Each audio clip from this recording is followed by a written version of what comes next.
Welcome to She Talks Business. I am so excited to be here with Stacy Bahrenfuss today. And guess what? The day we are recording this is the 1 year anniversary of us publishing our very first She Talks Business episode. So while you're not listening to this on that day, we're recording this on that day. So it seems very cool. And, I can't even think of the word. Synchronicity is at play. So let me tell you about Stacy.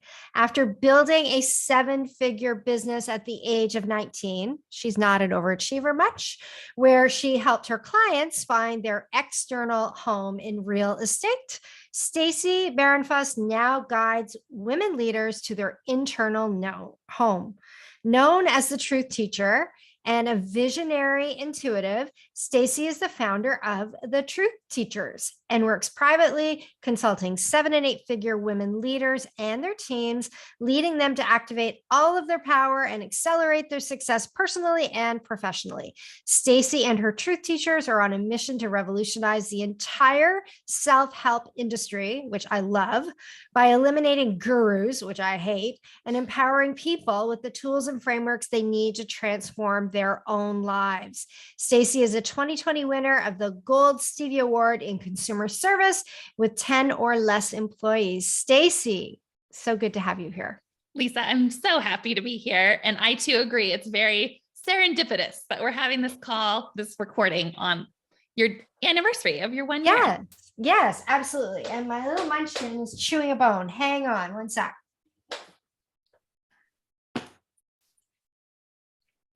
So for those of you listening, you cannot see, but I must show Stacy because she can, the newest addition to my family. Gosh. And, maybe my team will take a little video clip and put it on Instagram so you can see the little Faithy monster. We call her Two-Faced Faith because one side of her face looks like this and one side looks like this. She looks like two different dogs. And her personality is like that too. Some days she's an angel and other days she is a devil. So cute. Oh my gosh. She's very cute. And this is her favorite bone to chew, which is an antler. And it makes a lot of noise on the floor. So anyways, let's get back to the conversation, keeping it real. We're both recording from our homes today. Why don't we start with you telling us a little bit about your inner overachiever and the journey to building your first 7-figure business? Yes. And a journey it was for sure. So my journey really started, early on with understanding that the default mindset that I was conditioned to have by my environment and upbringing was going to limit me. And so when I started my first career in real estate, I was very conscious about what did I need to do to craft the mindset, craft the way of being so that I could build what I wanted to build. And so I remember when I first started my real estate company, I would watch The Secret every single day. And it was a good 6-month stretch to really, prime and get my mindset to that space. And so one thing that I did in that journey was, really was intentional and conscious of, okay, what do I want to build? How do I want this to look? And so I started that journey in real estate with developers and, your standard residential buyers and sellers. And it was about 5 years in when, we were hitting all of the goals. And I started to recognize that while I was achieving externally and, meeting all of the metrics, internally, there was a lack of fulfillment, which really piqued my curiosity. But what I enjoyed about that first business was, obviously building team, working with the different clients. I was able to bring in, what really is the foundation of the Truth Teachers today into those daily interactions to build that business. So it's interesting that you talk about, you were having all of this external success, but you weren't having internal success. And the word that you used was you got curious about it. So talk to me about that, because most people don't get curious about it. Most people either don't notice or they think they need to, reach a bigger goal. They continue to chase externally. So talk to me about that. Yes. Yeah. So it was kind of like I was noticing that no matter where I was, the whole like quote, right, wherever you are, there you are, that this was consistently present for me. And so getting curious, why I took that route was because I had tried all of the things. I had multiple coaches, real estate coaches, business coaches. And after I would work with them internally, something wasn't shifting. And so I started to take a hard look at, what's going on inside of me so that I could up level, because being a victim to my circumstances I was very conscious that that wasn't an option for me. I had grown up, in an environment where the attitude was just kind of like, it is what it is. This is the hand life has dealt us. And so I wanted to really take ownership of the responsibility that we all have, that the truth is we have an opportunity each day to have another swing, to get up and have another opportunity at bat. And that was my mantra day in and day out. And so being willing to be curious, I was inspired to do that because my external world was consistent, and whether it was professional or personal, the same things or challenges were happening. And so I really had no other way or place to turn, but to go inside and start looking at what's going on within me that's creating this void, or that's, operating sort of like at this limited state. Mm-hmm. And so what led you to found the Truth Teachers, and what is the Truth Teachers, and what is it all about? Tell us a little bit about that. Like, tell us about your journey, because I'm actually not sure if you're still in real estate or if you're only doing Truth Teachers. So like, give us an update on where you're at today. Yes. Yeah. So I stopped selling real estate in my real estate team March of 2021 and went full steam ahead with the Truth Teachers. And so my journey with the Truth Teachers really came out of a turning point in my real estate career. And that turning point was we had reached the highest goal. We were getting all of this media attention, locally, because of what we were doing with different developers. And I remember being in the office prior to a team meeting, and I just started to cry. And I was like, how can it be that I have reached the pinnacle of my success and I feel so empty? And so that actually led me to a mentor of mine at the time, encouraged me to go to India. And so I went to India in 2016, and that really spiraled, or accelerated rather, the spiritual journey, and really bridging that into the material to bring it to women leaders. And so while I was in India, some inspiration came through. I call them downloads, came through of what I needed to do and what the calling was. And it just took me several years, because I'm quite stubborn, to really take action on it, and how it all looked to exit real estate and go full speed ahead with Truth Teachers.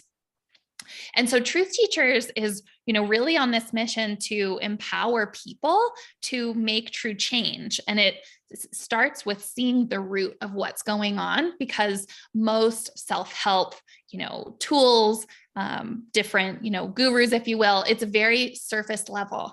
And so by using a lot of metaphors and bridging the worlds, spiritual and the material world of success and achievement and all of that, we're able to really ground this information so that women leaders can bite into it, take action on it, and see true change from a root level or a core level, so that they can step into all that they're supposed to be.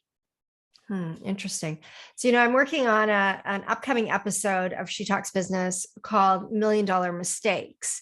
And, it's funny listening to you, it makes me realize that one of the mistakes that we make is buying into the fact that once we make a certain amount of money, we will feel fulfilled. And really, there's no correlation between fulfillment and money. Yes, money provides you with safety. Money can make choices easier for you, but depending on how you manage money, you can also end up feeling like you're on a treadmill that you can't stop, because if you don't keep going, you're going to lose what you perceive to be most important in your business and in your life, which is that pursuit of more money. So I know that you work a lot with 7 and 8 figure leaders and their teams.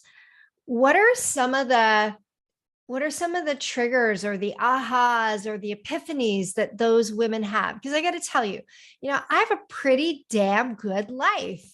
And there are moments, there are days, thank goodness they're not weeks and months, but there are moments in time where I question, oh my God, what am I doing?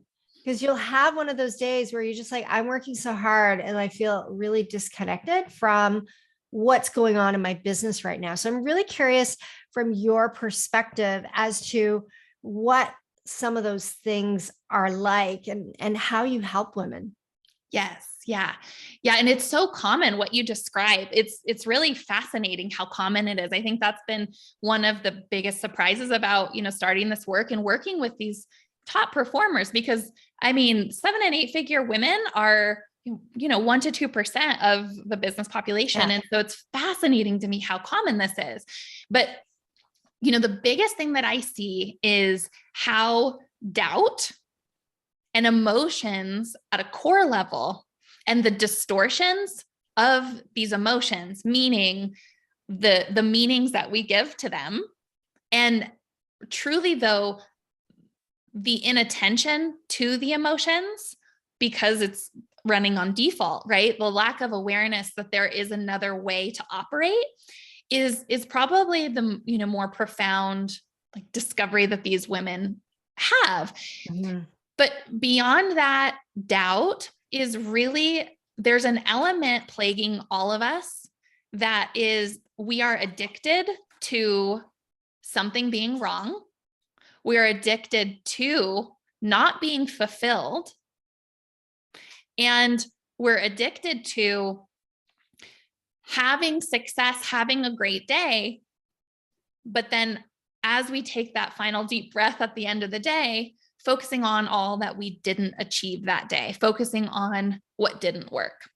And so I take women through truly an excavation process on the front end, because while emotions for each woman leader can be different, it's all based in the same thing, which is there is a level of codependency that we've developed on our business that it's going to fulfill us, and we give our power away as women leaders to the business. And in doing that, become a victim of what's happening, client reactions, all of the things, how our team is performing. And so what we discover in that excavation process is how, and bringing this attention to the thing without resistance, how the woman leader is, experiencing being a victim, or how, she's showing up and rescuing everyone that is around her.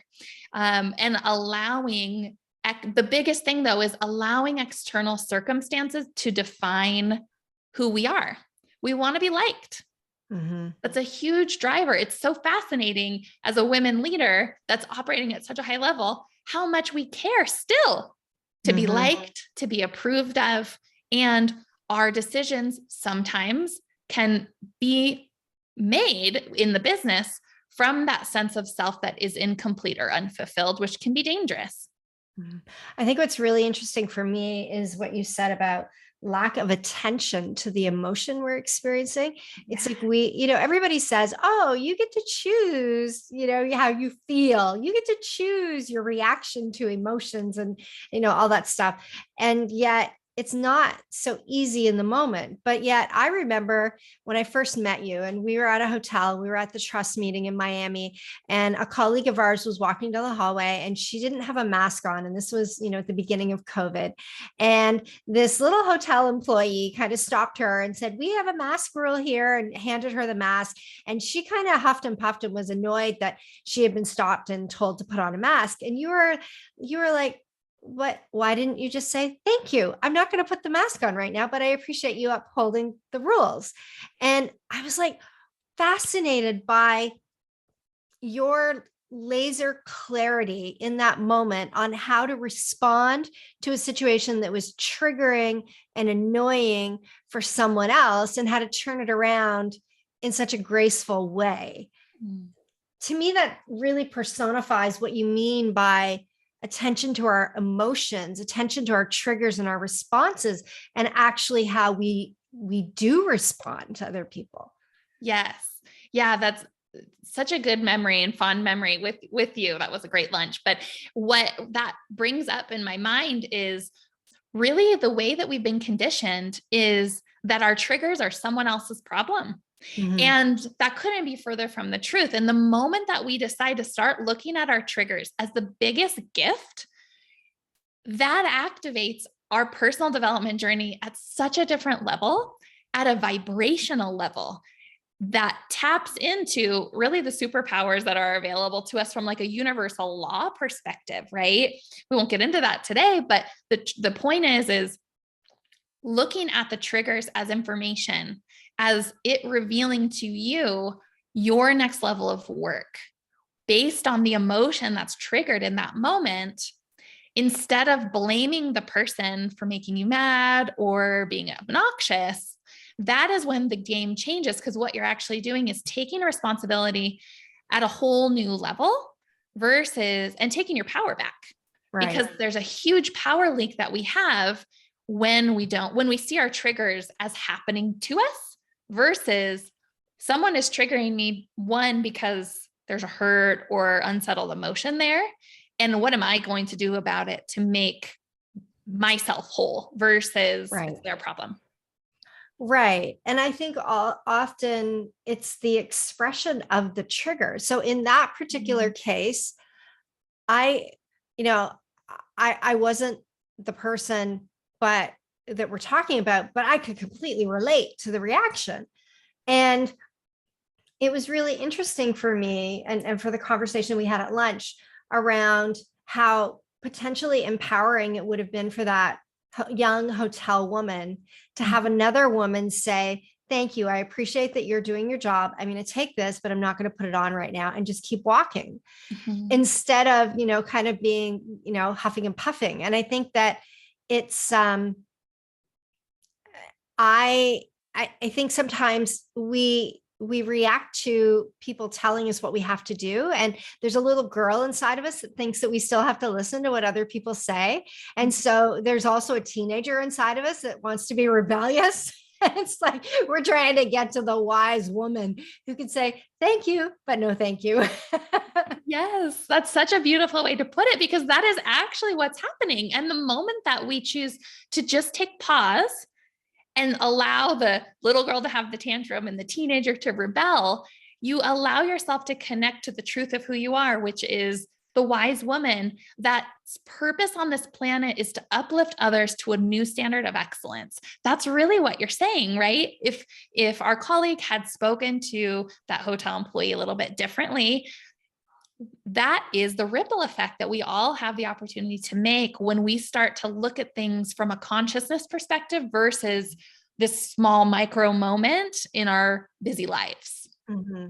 It's interesting, we're talking about a hotel employee, and this whole season was inspired by an employee at the hotel at the last meeting that we had in Miami, because there was a big sign up for the trust for lunch. And it was, the Trust Premier Network for 7-8 figure women owned businesses. I'm totally butchering what it says. But anyways, this young woman who worked for the hotel came over to the luncheon area because she wanted to see who these women were.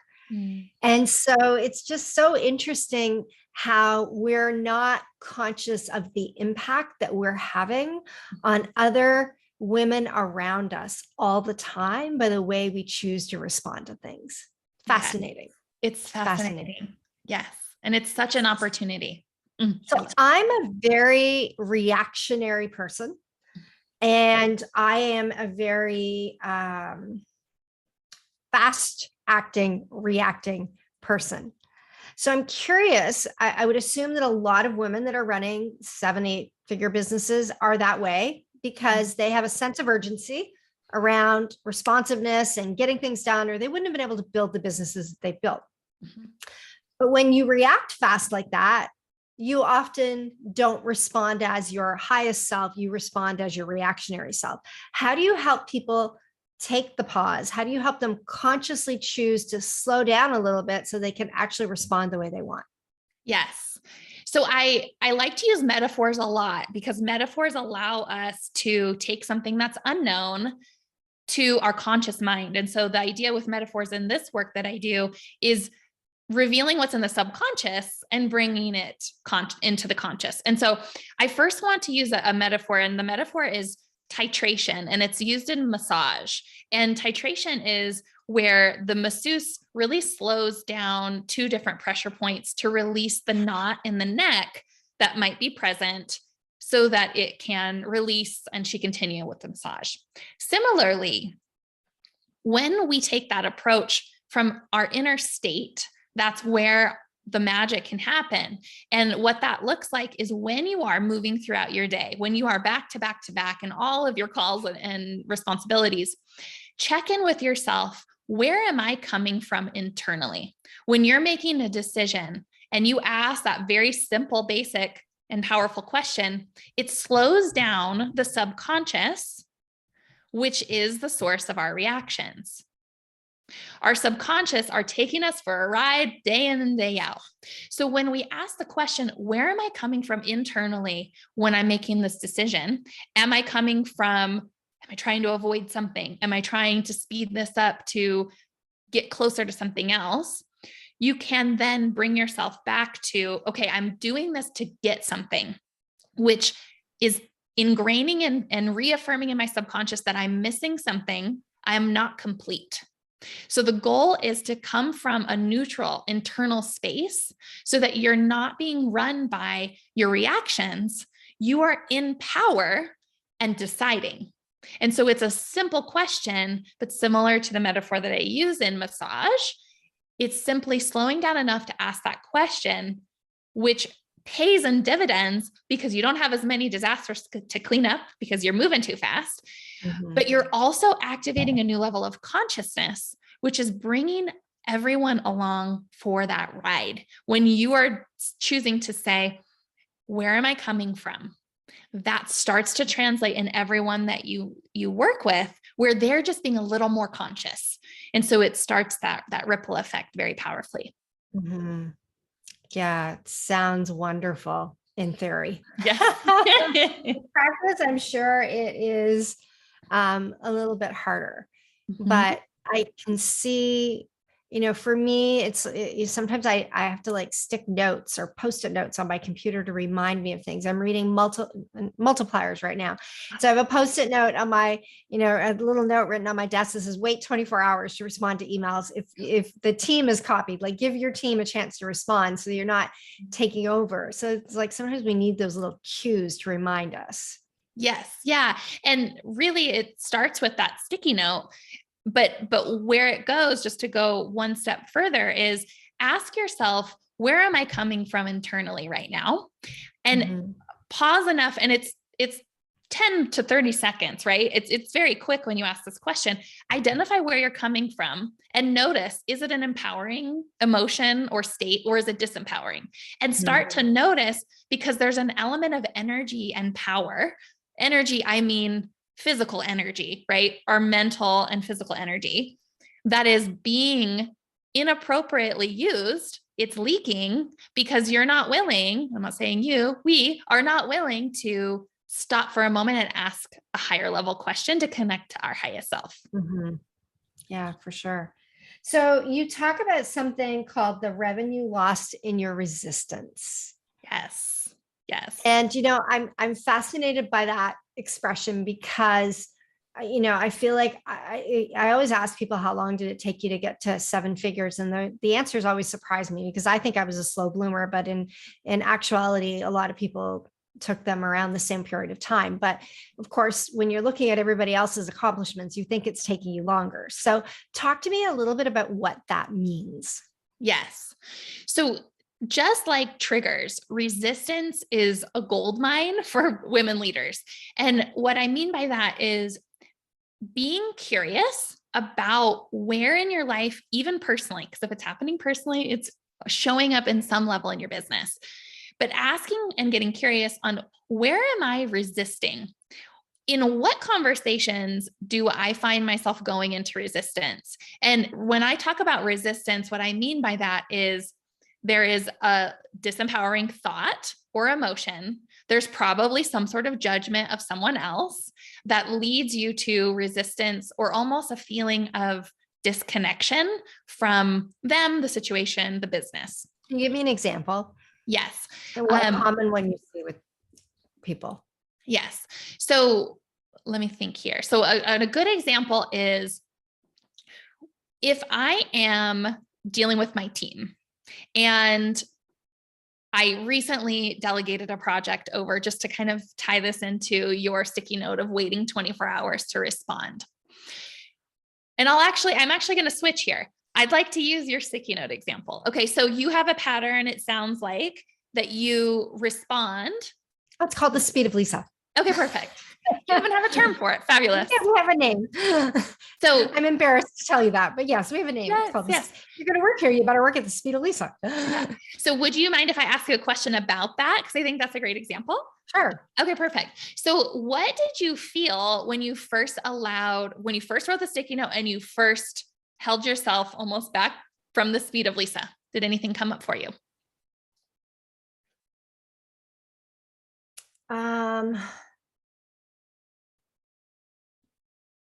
Well, the first time I didn't. The first time I responded and then basically went, "Oh shit, I forgot to wait." And so I sent my team member an email and I said, "I am so sorry. I realized what I just did. And I was really trying not to do that. And I apologize. I am going to basically STF you and let you handle this." Right. And so I acknowledged that I didn't do what I had said that I wanted to start doing.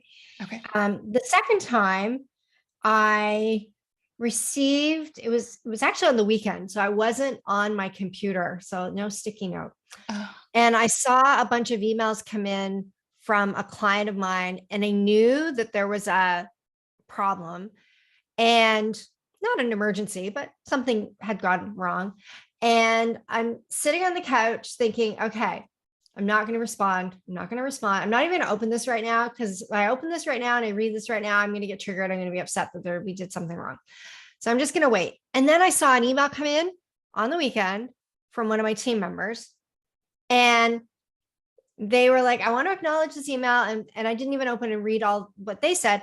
But then they sent me a text and said, "I just want you to know, I saw these emails and I've responded and I've acknowledged this and I've acknowledged this and I'm going to take care of this and blah, blah, blah, blah, blah." And I was like, I felt this sense of, wow, Mm-hmm. I can actually, if I just actually would pause and let people step up, they'll step up. Mm-hmm. Yeah. That's such a great share and example, because for you, and this is again, what I'm talking about, it's all subconscious. So it's not like you're intentionally doing this, but there may be some sort of resistance in the past on what the clients might think or what it would mean if they didn't get a reply right away. So it's very common that if you don't reply right away, it means that, you're not a good consultant. I mean, right. We all have all of these. Right. Absolutely. Absolutely. Sense of urgency is important. Responsiveness is how you keep clients. Like, of course, I believe in all that stuff. And at the same time, I have to choose not to be responsive 24/7, because if I'm responsive 24/7, I can't actually shut down. I can't actually walk away from my business for even 5 minutes. I'm always on. And if I don't learn to give my team the space to respond, then I can never be a hands-off CEO and coach and develop my team, because I'm always taking over. Yeah. Yeah. And so that resistance, because it's kind of like, what is the core? What is the truth of the resistance? And the truth is that it may be something around receiving support. I just like using the word receive, but a lot of female leaders have a challenge with receiving, right? We are the breadwinners a lot of times. We are the providers. We know how to make things happen for us and everyone around us. And so receiving the support from our team, the resistance in that, or even the resistance to the old beliefs that we just discussed, is if you look at, okay, if you receive that support, or if you took pause, you experienced this already, you were able to see your team shine, that frees you up to live the life that you want to live, but also to create more opportunities because you're not in it all the time. You're able to think from an elevated space. And so that's what I mean when we dive into our resistance and how that can really be costing you millions, is because you're stuck in that old way versus allowing and receiving the amazing support you've built internally so that you can be supported to be all that you've came here to be. Or even allowing yourself the space to rest and restore so that you can be creative and great at what you do. Because if we're all on all the time, burnout is around the corner. Yes. Absolutely. All right. So another thing I want to talk to you about here, just grabbing my show notes here, is talk to me about employee engagement and the importance of employee engagement and the importance of an emotional connection. Because I think that is, first of all, based on the example that we just talked about, you need to give people the space to do a good job in order for them to feel good about their work. And you need to have a strong emotional connection with your employees. But a lot of people feel like you don't want to get too personal with your employees, right? You don't want to blur the lines. And so can you talk to me a little bit about how you help women in bigger businesses? Because again, I'm going to talk about my $1 million mistake. So number 4, failure to delegate and follow up effectively, which can result in too many resources and not enough resourcefulness. So good. So when I see your the discussion point here about employee engagement and how it hinges on employee connection, I feel like that's a really big thing. So can you talk to me a little bit about that and why it matters?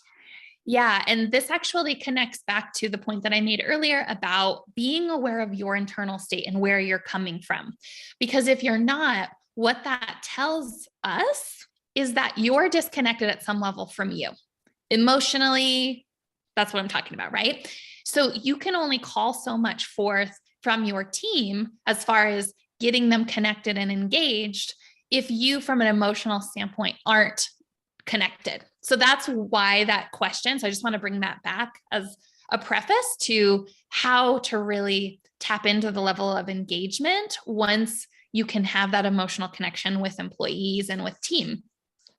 So one, being aware of that, because we have the opportunities as leaders to not only care for our employees, what their goals are, how they can achieve those within our organization, but actually care for their inner state. And this is so exciting because when you start to care for their inner state, you start to up-level consciousness in your organization and the effect that you have to your clients way beyond the service or product that you provide. And so when we talk about employee engagement, first and foremost is caring for their inner state. This is not an internal counseling opportunity. That's not what I'm saying.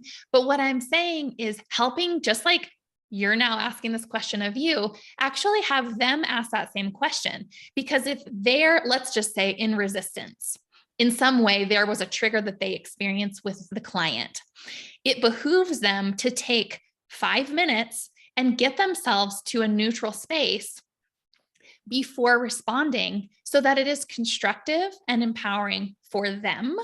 They can build upon the experience, and also the client receives it from that state, because we're all reacting to each other's energy, right? Who we're being is what our clients respond to. Mm-hmm. And so that is the biggest, I see, opportunity for us as employers, is to start having a different conversation with our team of where they're coming from and who they're being in their respective roles.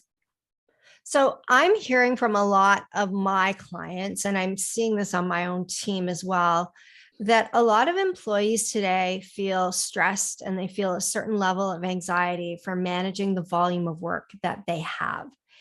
And what I've seen in my own organization is it doesn't seem to matter how many people I bring on to try to spread the work out. I still hear the same things coming up. And then I, of course, just finished reading this fabulous book called Stolen Focus. And so I have this belief that we are busy, but we are not necessarily productive. And that we have a lot of distraction leaks or attention leaks where we're not actually able to be as productive as we could be if we were more focused, present, mindful in terms of what we're doing. Are you seeing that in some of the teams that you work with? And if so, how are you helping them with that? Yes, this is $1 million point. I'm so excited we're talking about this. It's one of the things I get most excited about working with the teams is part of what's going on. First and foremost, I just got excited. So I'll answer your first question. Yes, I'm absolutely seeing this with the teams I'm working with. Here's what's happening. And it's how it sort of breaks the shackles or shatters the shackles is part of what's going on is there is commentary. There is story that the individuals are telling themselves about how busy they are. Mm-hmm.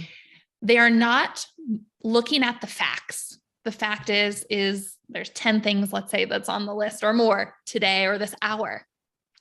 But part of why I'm seeing so much distraction, and to your point in the marketplace from employees, is because they're focused on part of the story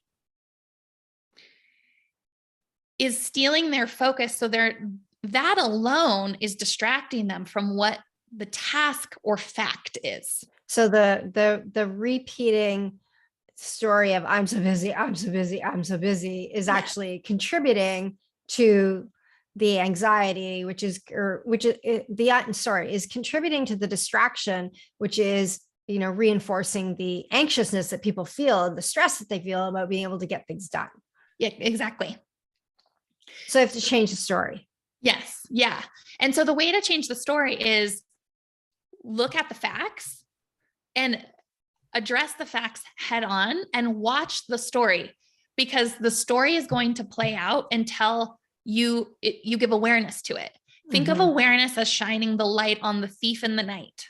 The story is the thief in the night. It is stealing your joy, your peace, and your productivity. And so by shining a light and catching the story, you'll start to see that the story stops. Sometimes it's once for people, sometimes it's 20 times. It depends on how deep the program runs, because it's probably connected to something else in the person's life. You probably notice some employees are more anxious than others, and it has to do with how loud this commentary is playing and how deep it runs. Yeah, for sure. And so catching that thief in the night is number one. But the other thing that I see most often that's related to this for employees and teams is judgment of self, judgment of the tasks. And whenever there's judgment, there is efficiency leaks, there's productivity leaks, there's energy. Tell me more. Why?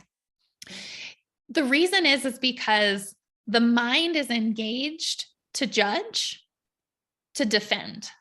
And so it's almost like when judgment pops up, you no longer are in expansion, which is where efficiency lies, where productivity lies, where freedom lies, right?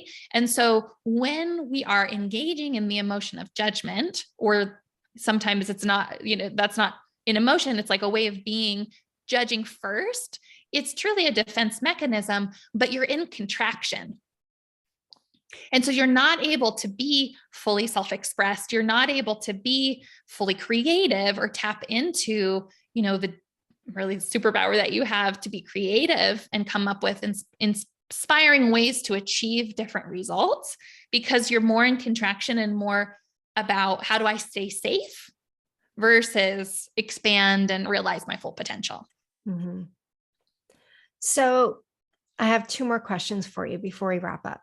My first question is for anyone who is listening to this, who is like wondering, what is something they can do to get curious about what's going on inside of them right now? I mean, you went to India. Not everybody listening to the show has got the means or the time or the desire to go to India, to go on this grand exploration of self. But I don't think you need to, go someplace to do it. I think there are things you can do in your own backyard. So if somebody's listening to this right now and they're like, "Oh, I'm curious, but I don't really know what to do with it. I don't know how to put into action some of the things that Stacy's talking about."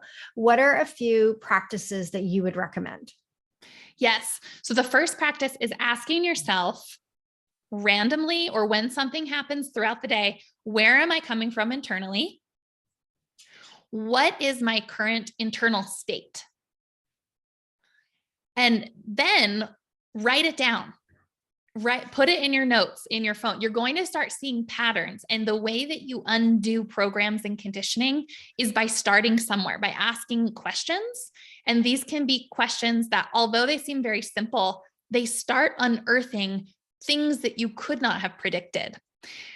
Once you do that, take time throughout the day. Just set aside 3 minutes and focus on your breathing for 3 minutes. We all have the ability to stop and do 3 minutes of breathing. And I'm just talking breathe in and breathe out, and notice that that's what you're doing just for 3 minutes. That, combined with bringing a deeper awareness to your internal state, is going to help your leadership immensely, where you start to spread out the reactions of the subconscious is throwing up and your actions in the material world. It starts to give space between the two so that you can make a new decision. And so noticing is it? You don't have to do anything with what you notice? Yes. And this is the hardest thing for us as women leaders, because we want to do something about it. We want to figure it out. Well, what's interesting is trying to figure it out only brings you back into the loop. And so the reason that I start with just notice and don't do anything about it is you can start to see it for what it is and stop giving your control, or your power rather, to the thing, because it doesn't exist. It's not real. Just like fear. Fear is not real. It's a perception in most cases, right? If you're about to go off the cliff, you get it. Yeah, totally. There's the stuff you should be afraid of, and the stuff that you make up in your head that I always joke, Mom, I'm sorry if you're listening, but I always say my mom worries about everything that will never, ever happen in her life. Yes. Exactly. It's wasted energy. Yes. I made a decision. I remember I was in my early 20s. One day I made a decision that I would not worry about things I could not control. And if I could control them, I wouldn't worry about them. I would do something about it. That's so good. And I really, really, really try to live my life that way. If it's something I can't control, I also try to live my life in a way that if I wasn't afraid, what would I do? So in catching myself in fear, like I think fear and worry are similar and different. You know, one is worrying about an outcome that you're fearful of, whereas fear is like feeling the fear of doing something that you want to do. And so those are some things that I regularly ask myself. But I find that interesting to just notice, where am I coming from right now? Like just to really pay attention to that, because I think it's that presence and awareness that helps us to further our curiosity. So if where am I coming from? I'm coming from a place of like, frustration or anger or whatever it is. If I start to notice that I come from that a lot, but then I can be curious about, why do I feel this way so much, right? I'm assuming that's the next thing you try to kind of unravel. Yes, because it's going to reveal to you patterns that you're doing, no matter if Bob is there or if Sue is there. And so that's where the empowerment starts to play out, is you're the problem and the solution. And there's nothing more exciting because you can change it. Right. All right. So earlier on, we talked about the fact that, there's probably, I think the stats currently say 2% of women-owned businesses in the United States exceed the $1 million mark. It's a very, very, very small pond of women that are able to achieve this. And so my final question for you today, as a woman who has done this, is what do you consider to be your entrepreneurial superpower? Ooh. My superpower is definitely being able to cut through all of the noise and see with precision what is going on and shine a light on that truth and be able to deliver it with grace and ease so that someone can receive it and move forward. I would say the side to that is my ridiculously unreasonable way of thinking, of just always trying to go bigger and how can we get better and all of that. I would say that those would be my superpowers. Cool. Very cool. Thank you so much, Stacy, for being here. I'm going to put all of the links to your social media in our show notes. If people want to learn more about you, they can go to thetruthteachers.com. You've got a really fun website there where people can learn more. But I appreciate this conversation because I think that for a lot of women, when we get to that 7-figure mark, it's like we've reached the top of the hill of striving. And all of a sudden, we have to decide whether we're climbing the next mountain or we're doing some introspection at that particular base camp before we head to the next level. And I think that we do ourselves a disservice if we don't pause, rest, and reflect on what really matters to us from an intrinsic perspective. So I really appreciate you being here and sharing your insights. Yes, thank you so much for having me. This was a fabulous conversation, as always, with you. Awesome. All right. Thank you, everyone, for listening. If you have a question about this show, you know where to find me on Instagram and or my website and or wherever. If you have been a lurker for the last year and you have not left a review on the show, come on. It's been a year. Please, please, please show up and leave a review so that I know you are listening. And I look forward to seeing you again next week. Bye for now.